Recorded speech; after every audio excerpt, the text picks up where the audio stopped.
Honey, I'm in the living room. Please come here and sit down. We need to talk. Damn it.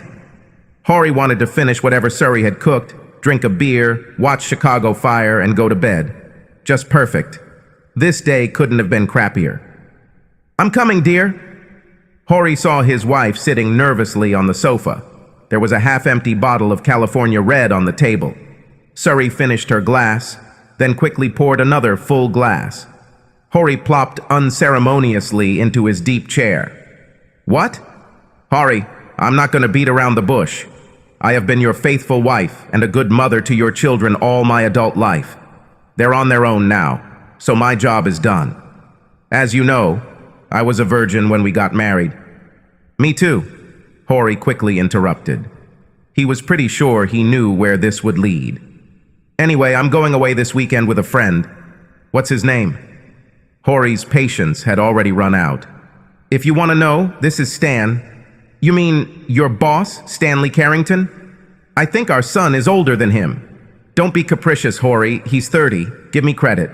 Anyway, I want to experience other men. I know you love me and will let me take some time off. When it's all over, I'll make it up to you and our lives will move on. Oh, for Christ's sake, be realistic, Surrey. If you do this, our marriage will end. Stop being so melodramatic, Hori. You won't divorce me over this little thing. Besides, it would cost you too much. That's true, but I would still reject the cheating whore wife. Surrey rolled her eyes, ignoring Hori's insult. Moreover, Stanley will pick me up on Friday evening. I expect you to invite him in. He was a little nervous about it, so I thought seeing that you were okay with it would help him cope. Seriously? Do you want me to entertain your boyfriend while you finish getting dressed for your weekend with him? Don't be rude, Hori, but yes, that's what I expect from you. Offer him a drink. Yes, darling. Needless to say, it was a little chilly at the Bismarck house on Friday night. Hori slept on a pull-out bed in the office. The only comment from Surrey was, "Really, Hori, you are acting so childish." At exactly 7 p.m., a new melody sounded on the doorbell.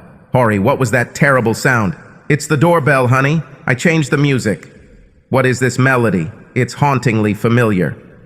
It's called El Deguelo, honey. He called out to her. Surrey had been preening all day and still wasn't ready. Well, I don't like it.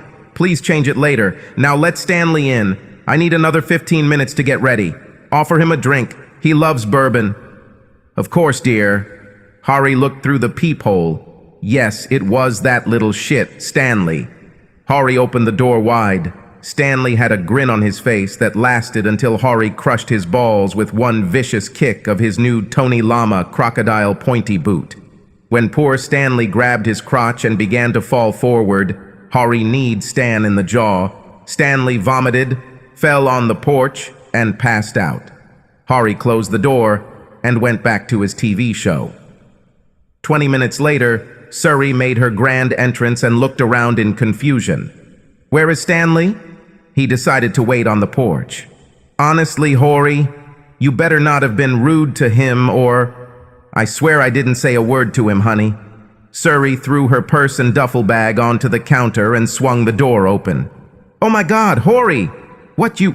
That was all she could get out before Hori gently pushed her from behind with his boot to clear the doorway. He closed the door and turned the key twice. Hori, you monster, let me in! She sobbed loudly and pounded furiously on the door. Surrey, please look outside. You see a man coming? He has some information for you. Hori shouted loudly through the closed door. Mrs. Surrey Bismarck? Yes? You've been served. Another thud behind the door. The next day, Hori changed the doorbell music to Bach's Come Sweet Death. Subscribe to our channel so that your second chaff doesn't cheat on you, and go ahead and listen to the next story, because this story is nothing compared to the next one. If you're under 18, don't even think about listening to the next one.